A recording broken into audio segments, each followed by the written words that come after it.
নমস্কার বন্ধুরা, কেমন আছেন? আশা করছি সকলে ভীষণ ভালো আছেন।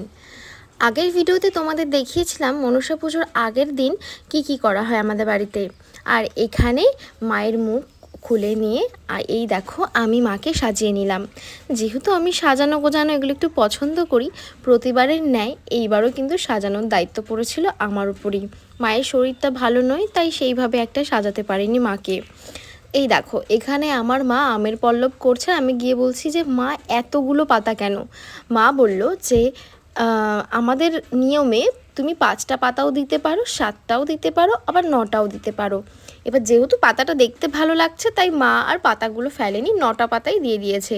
আর এখানে মায়ের পিছনে ঘট ভরা চাল দেওয়া হবে, আতপ চাল অবশ্যই। প্রতিবারের ন্যায় এইবারও কিন্তু আমাদের বাড়িতে অনেক লোকজন এসেছিল, খুব মজা হয়েছিল।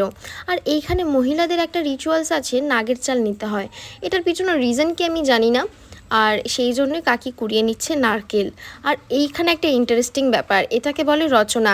এখানে খই, চিড়ে, তারপর মটর, শিম, কাঁঠালের বীজ, এগুলো সব কিছুকে ভেজে তারপর সবকটা একসঙ্গে মিশিয়ে করা হয় রচনা।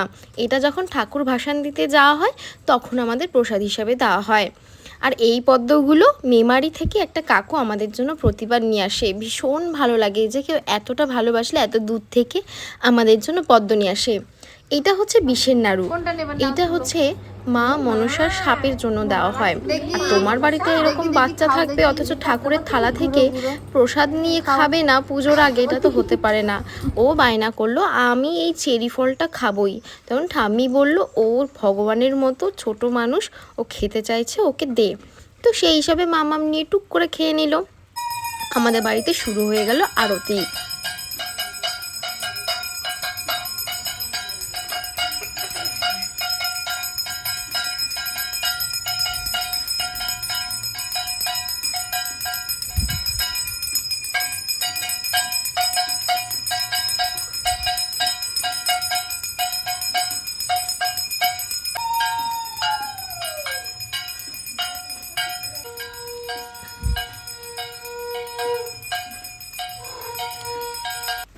আমার মতো তোমাদের আর কার কার এই আরতি আর যজ্ঞ দেখতে ভীষণ ভালো লাগে একটু কমেন্ট করে জানিও তো। আমাদের বাড়িতে সমস্ত পুজোয় কৌশিকই করে, ছোটোবেলা থেকে ওর বাবা আর তারপরে এখন ও।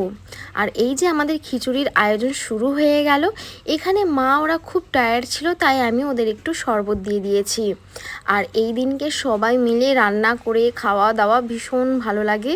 আমার মেসো আর এই যে কাকা খিচুড়ি বানাচ্ছিল, খিচুড়িটা দেখতে কিন্তু দারুণ লাগছে আর খেতেও দারুণ দুর্দান্ত হয়েছিল। আর এইদিকে আমার মাসি বাঁধাকপির মশলা কষিয়ে নিচ্ছে। খিচুড়ির সঙ্গে বাঁধাকপি আর পায়েস রান্না করা হয়েছিল, পায়েসটা করেছিল ঠাম্মি। বাঁধাকপিটা এই যে ওখানে মশলা দেওয়ার পর এখানে মেসো জিনিসটাকে কষিয়ে নিচ্ছে। আর এদিকে মেসো একটু টুকু একটু হাই করে দিল। এই যে দেখতে পাচ্ছ ক্লিপটা আগে পরে হয়ে গেছে, আগে বাঁধাকপিটা দেওয়াটা পরে চলে গেছে। আর এইখানে খাওয়া দাওয়া পর্ব চলছে। পদ্মপাতায় অনেকে খেয়েছে, কেমন লাগছে বলো খাবারগুলো দেখতে। আর এইটা ছিল গতকালের মায়ের বিসর্জনের সময়। দেখতে দেখতে মা আসলো, মায়ের বিসর্জনও হয়ে গেল। আমাদের লক্ষ্মী প্রতিমার মতো দেখতে মনসা মাকে কেমন লাগছে জানিও। আর এইখানে একটা রিচুয়ালস দেখো, এটা হচ্ছে বলির রিচুয়ালস। যেহেতু আমাদের বাড়িতে কোনো প্রাণী বলি দেওয়া হয় না, তাই চাল কুমড়ো বলি দেওয়া হয়। আজকের মতো এখানে